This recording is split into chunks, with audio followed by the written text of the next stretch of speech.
Welcome to episode 5 of the Forgotten series, where we're exploring the story of Dhove and Theis. We've covered quite a bit of ground here, and suffice to say, all I'm going to explain in this recap is just what happened in episode 4. We know that Dhove was tasked by Theis to create the mind for the Anakume. As he went and did that, inside the astral realm, he used incantations with the stones of the mind. And as he created this ritualistic space and he used the cauldron, he split his mind in half, with one half being the imaginary half and one half being the logical half. And he used the logical side of the brain to create a vessel that he would imbue consciousness into. But before he could complete the incantation, something jumped inside of that vessel, and then it spoke to Dhove. This being did something in creating doubt into Dhove by questioning if Theis is truly who he thinks he is, and why does the Creator speak to him? And in turn, he puts more doubt into Dhove's mind by saying, and what Creator would not know of what's happening outside the realm of the universe? So there's a little doubt there, but the being basically says, can I show you something? If I can surprise you enough, if I can show you something crazy enough, I think you'll want to help me. And if not, I will leave forever. And so Dhove takes him up on this bargain. And this being leads him to the realm of the AOC. And it's a wretched place where these people are all being consumed in the sky by somehow the Titans. And Dhove is aghast to find out somehow the Titans are consuming these beings from another realm. And it's because of the Titans' placement the beings are dying. And he needed to figure out what was going on. And Ariun said this is all because of Theis, and he's not a good guy that you think he is. And so Dhove says, no, he is a good guy, and I can prove it to you. Let me bring him here, and he can make it all right. Now, that's where we left off in the previous episode to really sum it up. But for a more detailed explanation, you should probably go watch the first 4 episodes. Let us continue here, and let us start with the point in which Dhove is bringing Theis to the realm to show him just what's going on. And from there, the story will continue. That wretched place covered in turmoil, a land that was failing and its people too. The dying sun cast its last rays upon the ashen, barren place. All that once was beautiful turned to stone and dust. A great plague had spread across the land. Darkness poured from the deep places and flooded over all in its path. Dhove did not want to believe it was due to the Titans, but it was becoming vastly clear.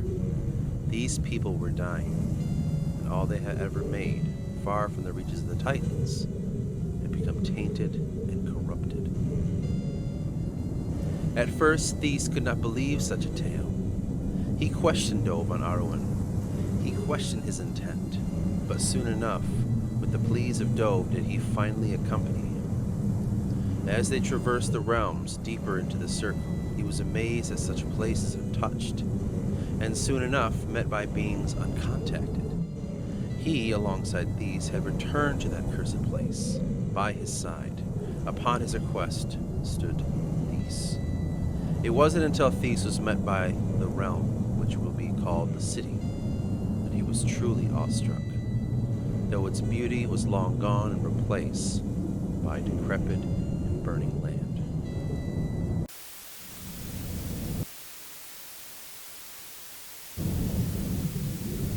Do you see?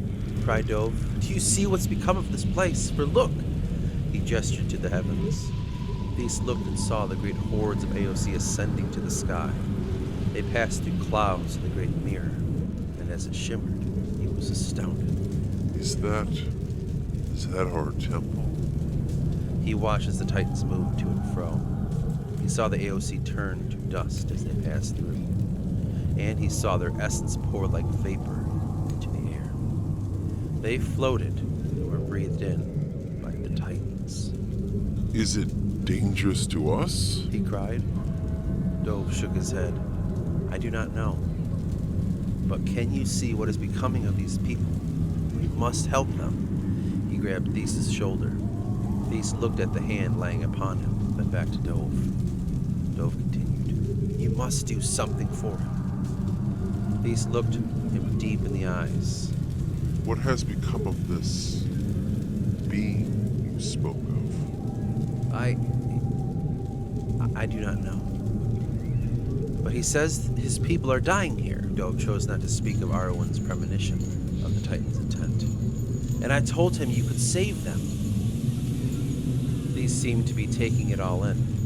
Many swirling thoughts found him, and his face looked puzzled there for a long while before he spoke again. He then watched as the beings passed through and filled the other side with their essence.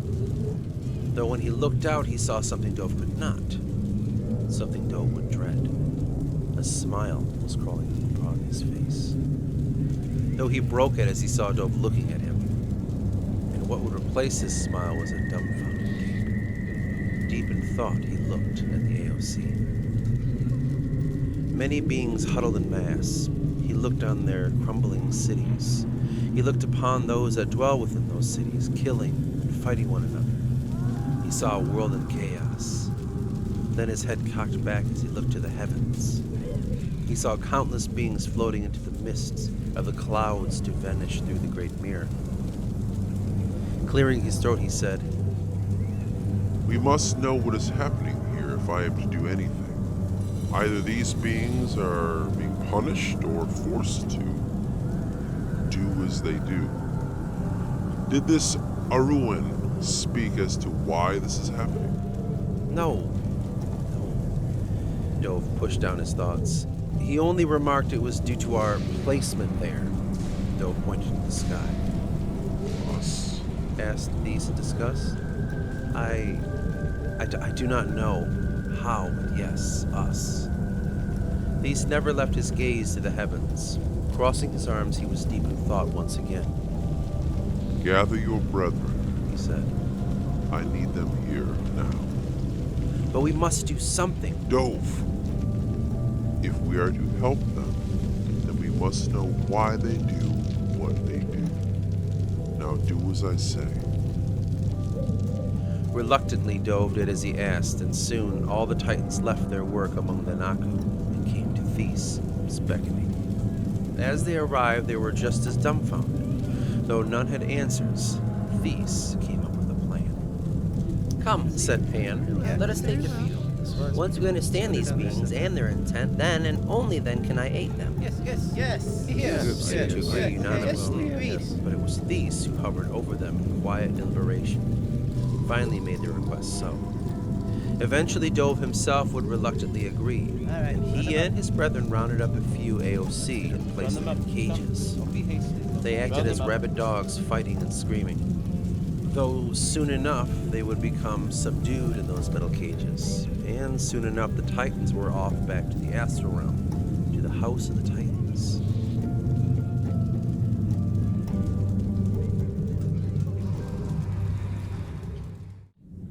In the House of the Titans is where we begin again. In cages do they have the AOC. These are the true wretched beings, said Krakos. Look how they cower in their cages.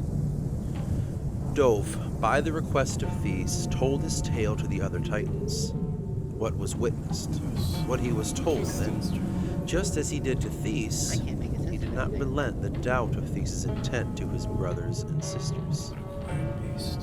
How did you come about this place again? Theis asked. Reluctantly, he replied. It was when I sought to finish that mine for the Anaku. And were you able to finish it? Asked Galkos. Not quite, for it was that being, Ariun, who entered that vessel. Now does it inhabit the mind until I can bring help to these people. They all gasped in astounded clamor. In some sense, continued Dhove, he holds that mind until we can help his beings. Help them? He thinks he can demand from the Titans, cried Pan, to hold hostage our will. He looked over to Theis. Rather, the will of Theis, he said sheepishly. Theis raised his hand. The tribunal quieted and waited, and then he began. Help or no help, we need to understand these beings. We need to know what they are and why they have entered this place. He gestured to the temple. And now their very beings are with us now, He gestured to the caged AOC. in their true form. Dhove looked upon their frightened faces before those cold bars, faces of primitive beings far from their home. Theis continued. For what reason are they called to this realm, I do not know. But we will discover the truth and see what really lies within. This Ariun my brother described, we do not know what he is capable of. And though my soft-hearted brother was quick to trust him, I shall hold my judgment until he speaks to me. Now, we have much work to be done. Wid and Kupok, take the creatures and study them. Pan and Galkos, I need you to map this new realm, but do not let any see you. Now go, and the rest of you come with me. Lastly, he looked to Dhove. You, my brother, shall return to your work. I want you to find this Ariun and tell him I wish to speak with him. He has something that is mine.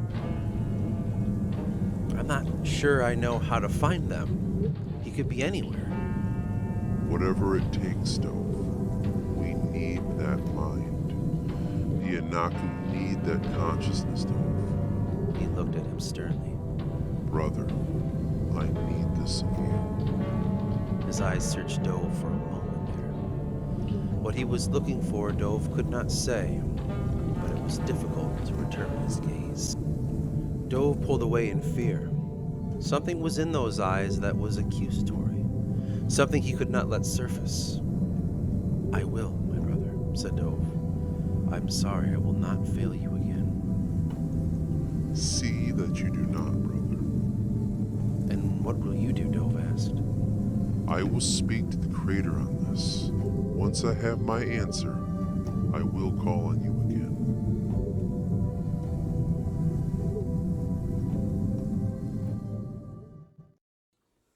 A strange encounter. All throughout the astral realm he searched.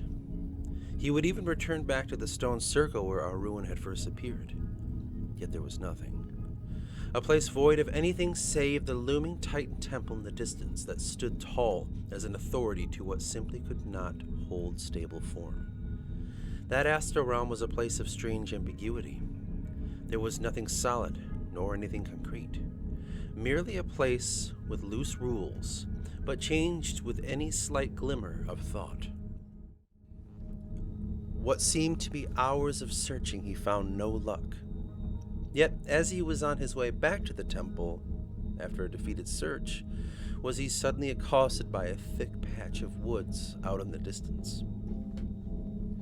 Those were not there before, he thought. As he approached, he could see a figure hidden within its darkened wood, a being sitting high within a tree, one that was cloaked in darkness. Within one hand he held a serpent at bay, though in fact it could have been a staff instead, and in the other was some strange, shining object. It was small and resembled perhaps a trinket of some kind, a solid gold necklace of some description. Dhove approached the being, and from behind its shadowy cloak, his glowing eyes peered back to Dhove with curiosity. What brings about your careful steps, my friend? He said warmly. What do you wish to find? For it is clear you search for something, but I don't know if you truly know what that something is. He waited for Dhove's reply. Ariun? He asked the queer being. You are not a ruin, He jested. As he hopped down from the tree with a flamboyant grace, he stood still before Dhove, tall and erect. What is your true name? He then asked. Dhove, he said reluctantly. Dhove. Is that even your real name? It doesn't feel like it by the sound of your voice. It's the only name I know, Dhove replied, keeping his mind guarded. Why have you mentioned Ariun? How did that name find your lips? His inflections were still warm with each question. No malice was to be detected, but something strange inside that deep cloak, deeper than the glowing eyes that peered out. I'm looking for him, yes, Dhove responded matter-of-factly. Now, do you know where I can find him? It's very urgent that I do, for much is at stake, and I haven't much time, so if you don't mind, though the hooded being only ignores question. I hope there's no trouble, He muttered to himself. Dhove could not help but watch his movements. They were precise and well thought out, if not slightly aloof, as if every action was watched and measured by whatever being stood before him. But an old-fashioned gaiety that Dhove could not help but feel warmed by. Oh, I should return, said the being with a sharp inflection, to which he turned to vanish into the darkened wood. Wait, cried Dhove, I need your help, please. I have to find Ariun. It's very important that I do. I need his help. Countless lives that need him, in fact, or rather I need to help them. Yet I only need his aid if I am to live up to my end of the bargain. The being paused for a moment before running off. Choosing what form now? He muttered quickly to himself. Why now? And to whom? He swung around and looked on Dhove, or at least it appeared to look on him. And pray tell, what people are these? His? I believe they are his people, or at least that is how he described them to me. They are, as he would say, the AOC. He hoped it would ring a bell. AOC, He muttered, hand on chin. AOC. That name is not familiar to me, but the fact that you know one of his names tells quite a bit. And though I feel very wrong in my bones, I know he will want me to aid you. If you are to find this Ariun, then your search must begin with the Keepers. Or at least, is where I should start. The wisest beings in all of the realms. The Keepers? Yes, beings wiser than you will ever come to know. Surely they could help you find him. Where shall I look? Dhove asked, puzzled. I've never heard of such beings before. Are they like you? No, my dear friend, though I'm not surprised you haven't heard of them. I fear that is how they like it. It allows them to do their business hidden from any prying eyes. Yet still, I can lead you to them. Sorry. Though I must warn you, our search may take us places quite unknown to you. Places that hold no ground in what you could deduce or measure. Not even rational empirical thought would aid you where we must go. Great, said Dhove, but he was quickly cut off. And you must do exactly as I say. If not, then we do not have a deal, for that place, as I have said, holds no real weight. It is of another substance that we exist here. For if you fail, I shall abandon you in the great turmoil that surrounds that place. A horrible place, if you let it. One that twists lesser minds when left unchecked. Whatever it takes, I'll do it, Dhove replied reluctantly, though there was more than some doubt which loomed over him. To what place does this strange being seek to take me, he thought. What trap could await me there? Oh, I will follow, he said finally. I can see that.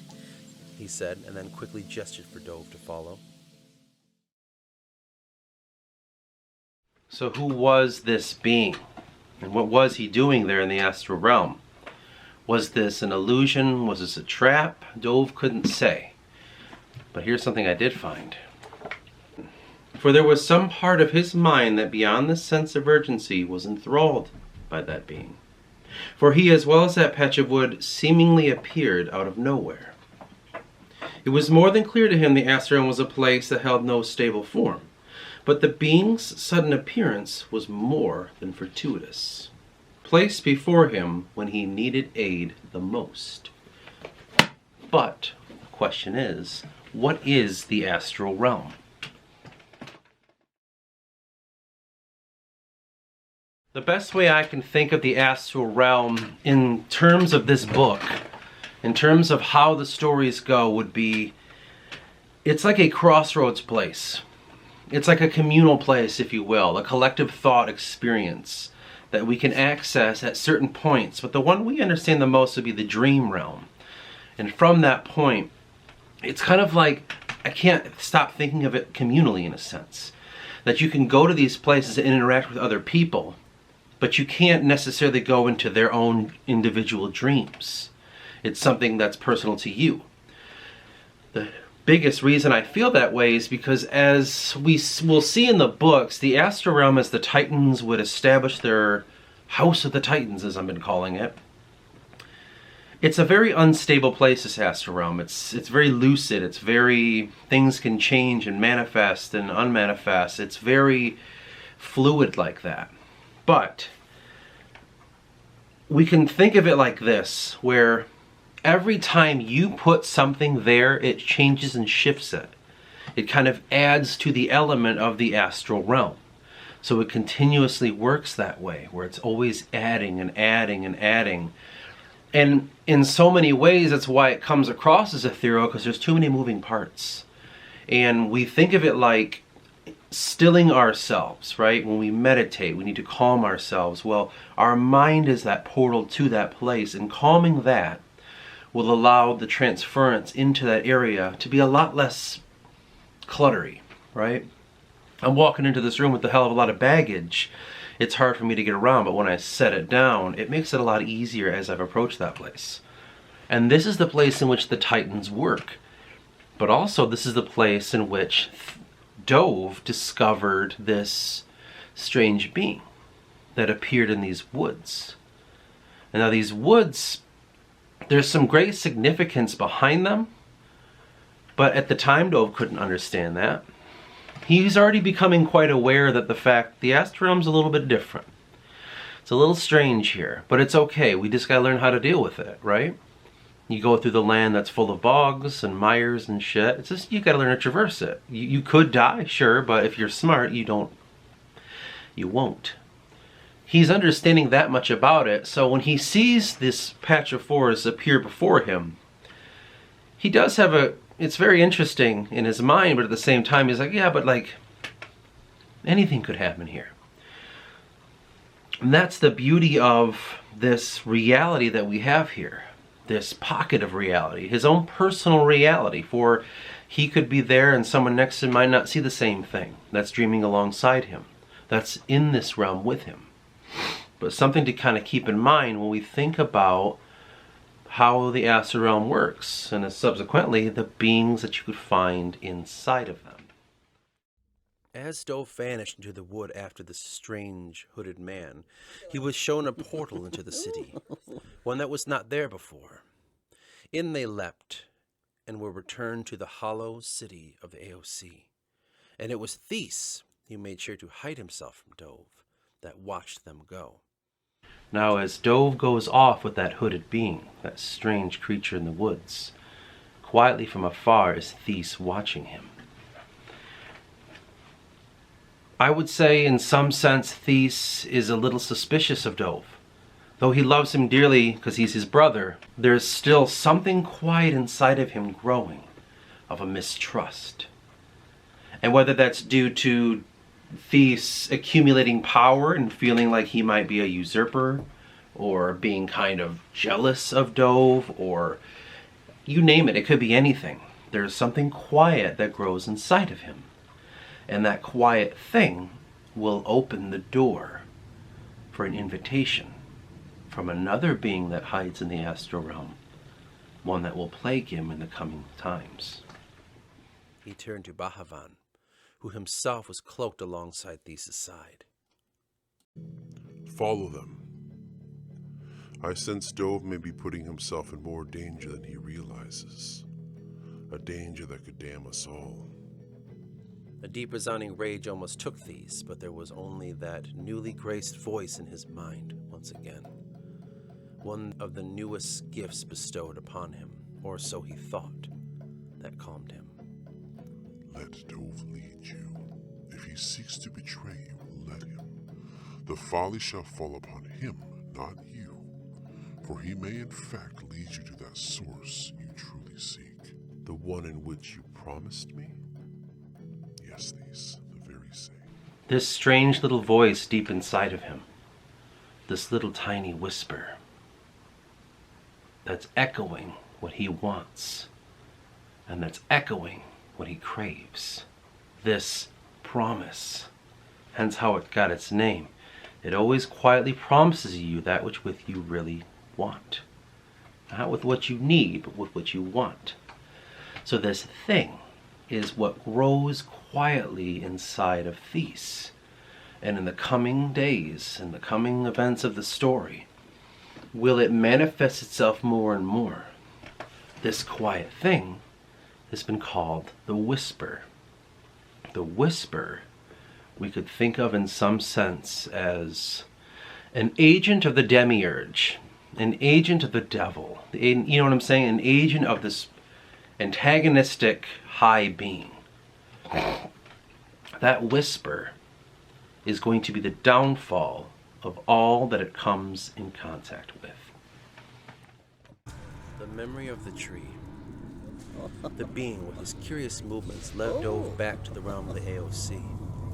Travel to such a realm by that point was becoming all too familiar to Dhove, though there was something far different as they finally happened upon the city. Not anything in words so much as feeling. Soon enough they looked out on that once hollow place. Though the darkness was growing strong there, it had all but consumed all those wretched beings toiling in that horrible place.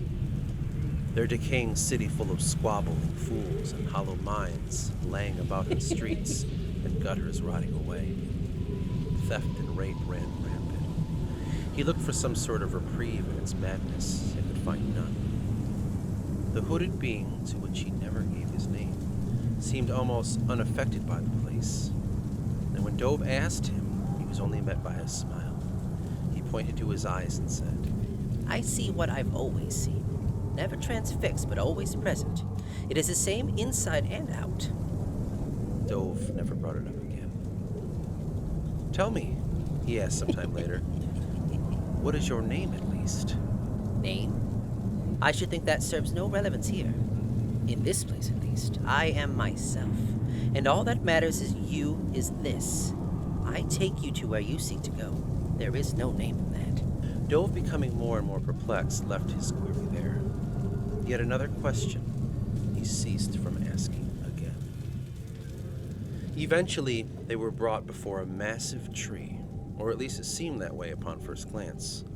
A tree which size was unmatched to anything he had ever seen before. Though there was something about it that seemed like a mirage.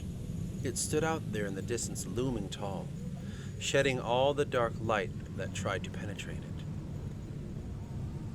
Though night had fallen in the city, there was a queer light that seemed to shine about the tree. It illuminated its every branch. It lit every leaf upon it. A ghostly tree that seemed to shimmer life in that terrible place. Some relic from a long-forgotten time. As they approached, only did it grow larger and larger until it consumed all before him. What is this place? Asked Dhove in wonder. He could not take his eyes from the tree. I've only ever known it as the tree. The tree. One of life and death. Of before and after. What was the Tree of Life? What was that place which stood as massive as the known world? Some have said it was the birthplace of Ariun. Others have said it was this very tree that Ariun was conveyor to, meaning he spoke for that very tree. Though this would echo what Anaku would later speak in terms of mother, or the deep forest upon Yuandra. In fact, those trees are one and the same, for eventually it was Theis who brought the seeds from the very tree in the city back to the Anaku, a purpose that is masked and shrouded in great mystery. We will discuss the seeds of the trees at a later point, when it has become relevant. But for now, let us return to Dhove's journey. This place would hold all the power of the known city, this other world beyond the astral. It was said the tree had many purposes to the AOC at one time. Though only a remnant of its former self, it was said to be a portal to countless other worlds, worlds far beyond the reach of the Titan's short grip. The original afterlife of those now cursed people, now withered and disconnected, back to the source of all. Though it was also known this tree was the basis of all life, where all life came, where all life would go, the true holder of the soul, the balance of moral duality. But the question here is this: what did Dhove think of the tree? And what was it he learned from this very tree of the city, that place where the keepers hid away? Here's something here. One could say it is the source, the beginning and the end of all things, as it was described earlier. But it was truly the beginning of Dhove's departure, or rather, his journey inward, so to speak. This would bring the end of his love for Theis, the last vestige of brotherhood held strong in his heart. Yet as he set out on his journey, they would become swept into the darkness of his mind, and replaced in that very darkness by the hands of the whisper, with what small feeling that grew quiet in him: doubt. None know of the journey inward Dhove took, for it was his and his alone. What is known was he came face to face with those ancient AOC only ever called the Keepers of Faith. The guardians of the memories, the saviors of the soul. And it was here he would learn of the truth. But we should return to Theis and his brother. For Dhove was not the only one who learned of this hidden place, beyond the veil of the eyes. And when Theis set eyes on that massive sentinel, only did the ambition grow in his heart. As Bahavan was instructed, he showed Theis that awesome sight. The massive tree reached out to the heavens and swallowed all around it. He was in awe. As he sensed the great power emanating from it, he could not help but feel its pull on the whole realm back to this place, as if it was the focal point of the entire realm. The mighty pillar that held the burden of the heavens from the stones of the underworld. How was it, asked Bahavan, that we could not see this place? Why have the others not come across this place? For it would appear this colossal tree had seemingly appeared from thin air. Bahavan let out a huff. Perhaps there was some ward that hides this, something that sits there, but in another realm entirely. For I was only able to find it by following Dhove and the other beings. It would appear that there is more to this realm than meets the eye. Theis said mischievously. What are you thinking?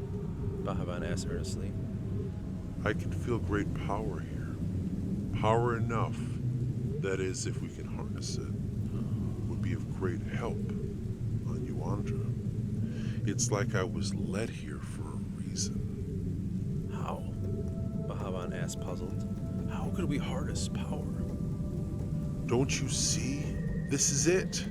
The source we've been needing. This colossus is woven into the very fabric of this place. This is a great source for all. This tree is more than it appears. Yes, it is so clear to me now. And it's vastly clear the Creator wanted this of me. Why else are we here? He looked to Bahavan, which he was returning an unsure shrug. Theis placed his hand upon his shoulder. Quickly, assemble the others. I must have time to dwell here.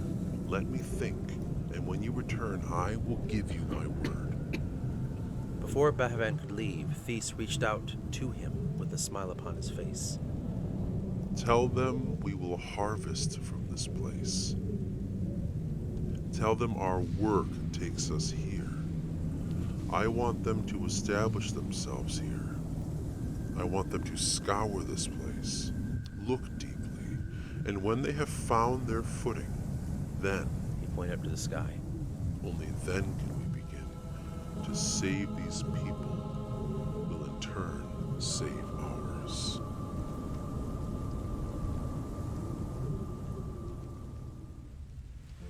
Dhove stood gazing the complex sight before him. As he entered the tree, only did it turn from tangled branches and leaves into a place of interconnected roads and pathways. A tangled confusion of realms. At least all his eyes could perceive. Well, he didn't know if indeed he was truly seeing, for as the being led him in, deeper and deeper, did all notion of realm travel simply fade away. For beyond the will of the Titans, it became vastly clear their power was nothing. at least compared to what would lie beyond their short grip. The keepers, however, remained a mystery to him. The hooded being would not relent anything all along the way. But there was talk back in the cities, among the Hollow AOC, of beings that still served the true God, beings that ascended to be harbingers of the Whisper. And to what this Whisper was, Dhove would not find any answer. It was all too clear that they remained faithful to this Whisper, and in turn resisted the invasion of the Titans. These keepers hid themselves deep within the tree, deep within a realm that was far from the reach of the Titans. In time, the hooded being led Dhove to what he would later describe as a crossroads. And when he gave him one last look, he said, Trust only in self. to which he would vanish, leaving Dhove alone in that foreign place. But it was by chance he would come to a blind man, only ever referred to him as the servant of the keeper. "Can you tell me how I can find these keepers?" asked Dhove. The blind man never moved himself from his spot. Only did he point to what appeared to be a doorway. "Down the dark dream is where they lie. A journey of darkness is ahead. One that may throw you from all you thought you have known before. For you have already heard the call. That much is clear, or else you would not be here in this place. Now the real journey will begin. Search for the door. Enter the dark. Descend down the vortex of confusion. Enter the halls. Find your own way. See your own self there." To which the man would seemingly vanish before his eyes. He knew he was on the right path, though the prospect of it only beginning in some way dampened his heart. For there was no telling just how far he had come already. And to know there was a great journey ahead of him? Well, Dhove would brave anything for his newfound faith, one that could see the saving of those people, who more and more were becoming quite dear in his heart. Though it was not an active thought, he could sense something growing within him. It seemed to bring light into a newly found place within himself, one that had never seen the light of truth before, and in its shadow cast the hope of knowing more than his brother had taught. To be more than a pawn, to find a truth that might be hidden within, one that was said to set him on his own path, a path that dread was far outweighed by the hope in his heart. What was been planted in Dhove this whole time by Ariun's in the beginning was doubt. And now we have Dhove setting about on a journey to discover the truth for himself. Though it's marked and it's colored in the aspect of saving these AOC from, as he's learning, the grips of the Titans. But beyond that is a search for self. Beyond that is a search for him finding what he is, his true power, his real name, his true purpose. And from that point we begin to see individuality coding itself in his mind. No longer will he see himself as a pawn to Theis, as merely an extension of Theis. He starts to realize that he is his own. And in that, he starts to realize that maybe what he and the other Titans have done is not what was right for the Anaku in the first place. Quiet doubt. Something that's not active in thought. Something that's in the back of your head. Something that you know is there, but you will not acknowledge it. And that is where Dhove sits now, as he enters this strange place, as he's wrapped deep inside of the tree of this world, this massive interconnected branches that are like highways to different arms, leaves rustling all around him, doorways to be discovered, realms to be had, a place lost for him, but yet he's meant to be here the whole time. And when he was shown the door that he must enter by the man that's been blinded, only then does his real journey begin. The invitation inward extended. The guardian's whispered words found him. in a way he could not expect. Observed in the dark, watched from afar, the keepers of memory await. Their bated breath shuddered with hope. Hope that the being before them would find the truth, one that only hides within that very soul. Theis, who joined by his brethren, looked in awe at the looming tree. By Theis' side was Crikos, as they both looked on. This place exists almost by accident. Said Theis. There was nothing seemingly holding it together. Perhaps nothing we could ever understand, replied Crikos, though that might not mean it was meant for our understanding altogether. Perhaps we are not as well versed in the realm as we thought. Theis only looked on him suspiciously. You perhaps, but no matter. The Creator has spoken to me, though I do not know why they have ascended to our realm as they do. I believe it is indeed to our own benefit.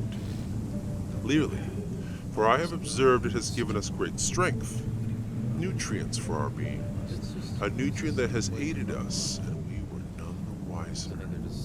Clearly, this is the work of the Creator. But what of these people? Said Crikos. Surely they could not see it in that way you describe it. That they are no more than sustenance to be absorbed beyond the realm they could never understand. So you doubt our Creator? Theis fixed his eyes on Seriously? No, I only meant he searched for his words wisely. I do not understand. He relented.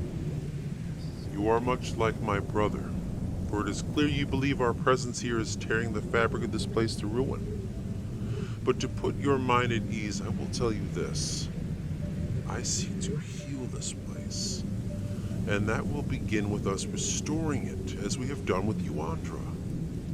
One and the same. We need to create an order, and it will begin here. He gestured to the massive tree looming in the distance. Though as Crikos looked upon it, blazing sun seemed to be withering its arms, to scorch its leaves barren and dry. A sad memory of what it must have been. Come, Crikos, our work begins, and begins with you. Bring the healing waters to this place. Then your brethren shall begin. In time, the Titans poured over that place. They established their dominion over the AOC, and what resistance there was, only was it crushed by Theis' awesome might. He seemed to grow stronger and stronger as time went on, until his might, whereas before reflected divine being, now seemed to be rivaling the very Creator himself, though none would speak of him. They feared perhaps his power was beginning to consume him, a terrible power that subjugated all those wretched beings, a new kingdom of Theis, and one where those wretched beings were no more than fodder. Crikos looked on ashamed. Though he would not say it to Theis, he began to carry doubt within his heart, one that began with a quiet ember. What really is it that grows inside of Theis? This whisper, this promise. What is its true source? Where does it come from? Where does it go? How does it find these beings? Was Theis the first one attached onto by the whisper? Or has the whisper been working this whole time, biding its time and waiting? In the coming stories, the whisper will become a bigger presence, but I wanted to establish here that this is its quiet and humble beginning, and it all started with Theis. It attached itself onto him. It manipulated his mind. You could say Theis was cursed and he was acting not of himself. Or maybe the real Theis came out this whole time. The one that believes he is a god. The one that believes he is chosen by the Creator. It seems to me that the whisper inflates the ego. That the whisper is some sense of grasping onto your logic mind and letting you think you are the one that was created. Instead of being created, you now create yourself. Whether that's good or bad, I'm not here to say, but I do think it's crucial to understand this darkness that will become a prevalent thing throughout the coming stories had its quiet and humble beginning here. The darkness, the place in where the promise grows. The darkness of the mind, the darkness of the soul. When you don't explore yourself, when you don't know who you are, quietly does the whisper grow inside of that. And from that point, it will come out and it will help you. But it will only help you in the only way it knows how. And that is with fear. In time they drew out from the world all the power that was hiding under every stone, within every breath of the lung. They siphoned all that could be had, and in time it was not a place in the shadow of its death, for life was coming back to that place, and for a short time, while did the other Titans begin to trust in Theis' plans once again. All save Krykos, who watched with ire, one that would grow in the coming days. Though there was beauty once again, there was order among the AOC. Life seemingly returned back to its previous state. In fact, those hordes of AOC that were led to the great mirror in the sky, well, they all but vanished as well. It was healed. The sky filled with clouds of light. The sun did not scorch the lands. The world breathed in once again. But festering under the veneer of harmony was the quiet darkness growing, rotting the world like mold hiding under the structure of that place.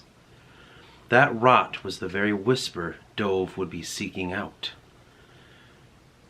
The very same that led him to that doorway within the tree of life.